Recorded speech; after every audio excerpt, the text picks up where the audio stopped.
Residents are suing local government officials over plans to build a facility that could bring up to 30,000 monkeys to Decatur County for medical research. Now there's a motion for the company behind the facility, Safer Human Medicine, to intervene. Our Brianna Shaw was in the courtroom this morning.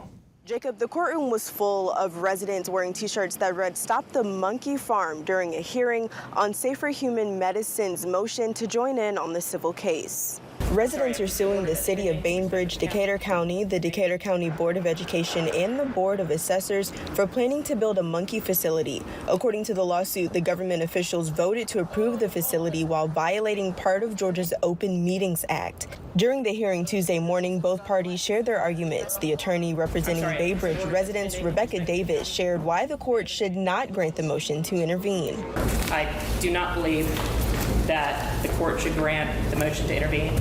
And I hope that Your Honor, shortly there is a consent order that's pending with respect to the county. In this case, they admitted they did not comply with the Open Meetings Act. The attorney representing Safer Human Medicine says one of the reasons they should be able to intervene is because they were parties in both the project agreement and the pilot agreement. Both sides of this case want to undo the deal that has been put together by Safer Human Medicine. It's a $300 million bond deal, economic development deal, over 200 jobs. All of these things are being sought to be undone by both parties in this case.